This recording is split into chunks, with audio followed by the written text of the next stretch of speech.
Hey, this is Pam Perry. Just want to jump really quick about really how to get going with a passion project. A passion project could be something that you're gifted for, that you really have a passion for, whether it's cooking, whether it is helping people in terms of try to overcome something, whether it's doing makeup. Usually it's something really in the creative arts. So people who are working at quote a job, but they have a passion project. So how do you get started with that? So as a PR coach, usually people come to me after they have really tapped out and says, you know what, I can't do this job anymore. I would love to do what I really am called to do or do what I love for a living. I know I've been there. I have been there where I have worked a quote unquote a job. 20 years ago, I decided to do what I love for a living. And what I love was working with authors and speakers, helping them promote their message to the world through the media, really in terms of promoting them through marketing channels, whether it was really creating a newsletter, writing news articles, writing press releases, whatever. Okay, so getting them on radio shows. That's me. That's what I love to do. And so I left, quote unquote, a job to really do that as a solopreneur, as a PR boutique agency. So I've done that, ministry marketing solutions, for the last 20 years. So what is it that you love to do? So what is the first thing that I would say when you want to take a passion project, whether I don't care if it's knitting, I don't care if it's dog walking, I don't, whatever it is. So the first, I mean, just give you like maybe quick 3 steps. And we kind of go over this in the Branding Accelerator program where we really talk about your message, really creating a brand, knowing your client avatar, matching that client avatar and your message to the media. Okay, so those are the 3 things. And then I give you the connections on how to do that. But in the meantime, the first main thing is naming it. Now, when you're pregnant, if you're pregnant, if a girl, lady, if you're pregnant, the first thing that you're really thinking about, besides the health of the baby, is the name of the baby. So you want to name it something that means something, that symbolizes something. So naming is so important. I find that so many entrepreneurs name their things so crazy. They didn't think it through. And in the day and age for SEO, you have to think it through, not only just how it sounds to the ear, but how it's going to be found online. Because if you can't get found, what's the purpose, right?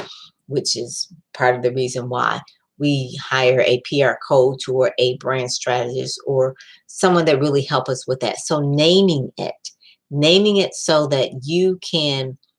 Ministry Marketing Solutions was my passion project. I love helping to market ministry. So Ministry Marketing Solutions was easy for me. People understood it. They can find it when they're someone's looking online, like, I want to market my ministry. I didn't want to market just any ministry. Typically, people, when they are looking for ministry, they're thinking Christian. So I want to work with Christians. So naming it is number one. Number two is buying your domain name. Once you have figured out what you want to do, who it is you want to become, how you name it, then you go and claim it.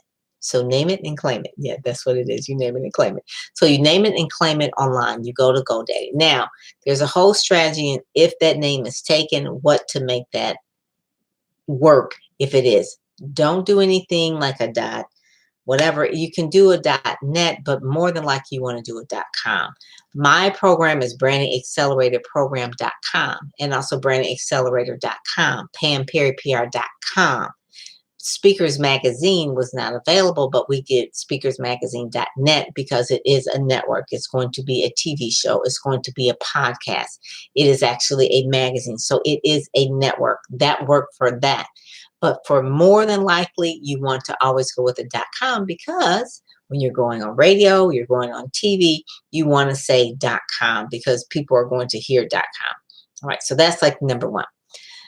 Number one, naming it, claiming it, then those are 1 and 2, naming it and claiming it. Number 3, once you actually have your passion project of what it is that you want to do, you want to start creating what I call content marketing, not start selling, but creating content around it. You want to be known as an expert. So it could be as simple as writing a book. A book will give you, you become an author and you become an authority. And then also too, you want to make sure that you have a website. So that's kind of like 3 and 4 right together. Name it, claim it, write a book, and then create a website. Those 4 things really kind of set you apart from, okay, this is a hobby, to now it's going to be a business. Once you name it, claim it, write a book, you have something to sell, and then you actually have a website. And the website will allow you, if nothing else, will allow you to start collecting email addresses, will start figuring out who your tribe is, who you're selling to, who's interested in your passion project. And then at that point, if you're providing answer to someone or a solution to someone, you're in business because people will pay for it. So those are really like the main things. I see a lot of people with their passion projects and they're kind of struggling, but if the main thing, those are it. Once you have, you name it, you claim it, you have your website, your book, you can then at that point start promoting out to get media attention, promoting out to actually connect with other people, finding a tribe, doing the research of what your quote unquote your competitors are doing so that you're different from them, what makes you different. So it's a whole lot of little things in between. Start connecting with the right people where you can find sponsors if you need sponsors, doing live events. There's just so many tactics that go along with doing those 4 things at the beginning. Then you do the tactics. But the tactics only happen once you really define your mission, your client avatar, really connecting that to the media that you want to reach. And at that point, obviously, creating a business model that is workable for you. So if you want to find out more on how to do all of this, we help you build all of this out. You can go to brandingacceleratorprogram.com, brandingacceleratorprogram.com.